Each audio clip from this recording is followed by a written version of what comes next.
So in this video, Pastor Kesiena Esiri shared a powerful insight on a topic he titled On Holy Desire, which is an undiluted series for the year and the season. From what we have seen so far, Pastor Kesiena Esiri is one of those pastors that God has called to reprove sin and to call his church back to order in these last days. But before we play the video, kindly subscribe to this channel and don't forget to like and share. So let's head straight to the video. There is more to mortal existence than what we see in the physical realm. I am surprised that we can't turn off our phones before we enter church. My own phone is off, or on silent at least. We do this every Sunday. It has become a pattern now. This is not a regular church building, so I will warn you for the last time. The next person's phone that rings, I have authority from Jesus to drive you. I will drive you. These meetings are not for jokes. I will drive you. It means you don't consider these things important. Drive you. Next verse. As obedient children, not conforming yourselves to the former lusts, as in your ignorance. So it means, therefore, that before you became obedient, that is, before you experienced salvation, there are two things there. You were a creature of lust, and then you were a creature in what? Ignorance. And this lust is what the Apostle John describes when he says that all that is in the world, everything in the world is driven by this spirit, is lust, is desire, is unholy desire. It's cravings that are born out of postures that are anti-absolute surrender and government to God. Former lusts. So there are things in your former life that you pursued, that you craved for, that you desired, that when you become obedient, you now, when we look at your life, we should be able to see that you no longer conform to those desires. You don't look like those desires. You are not controlled by those desires. You no longer want what you used to want.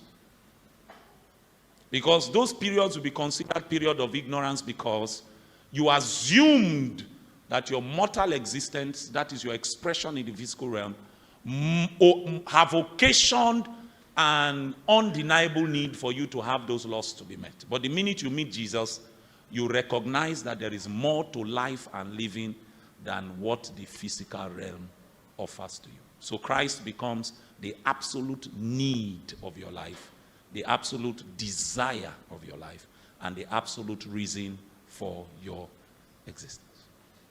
Are we together? Next verse. But as he who has called you is holy, you also be holy in what? All manner of conduct. So we've dealt with these things repeatedly.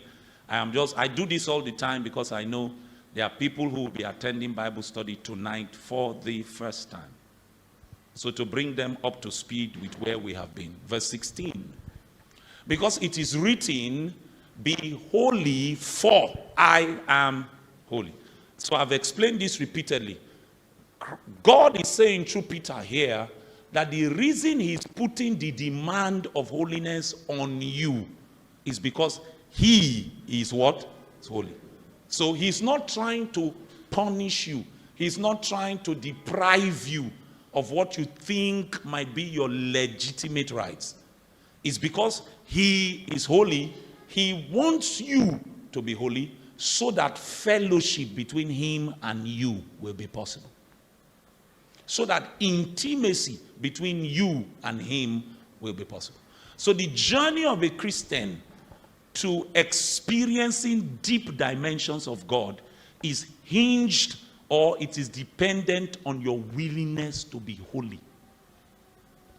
So if you look at your Christian life and you see that you have not gone far with God, check your sanctification.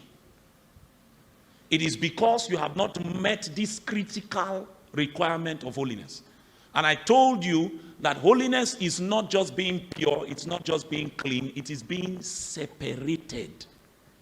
You are separated from sin and you are consecrated or you are separated unto the will of God.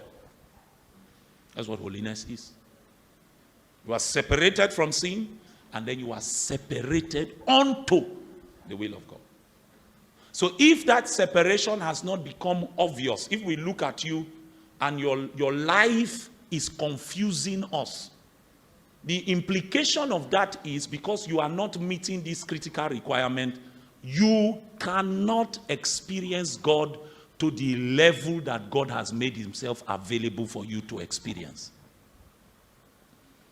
You see, when you get born again, the beauty of the salvation experience is not a breakthrough. When you get born again, the joy of salvation is not that God can give you money. It's not material prosperity. The joy of salvation is that you can call God Father. So the Bible says that the Spirit of God bears witness with our spirits that we are what? We are sons. So the joy of salvation is there is now a possibility that exists for you as a son to walk into the bedchambers of your Father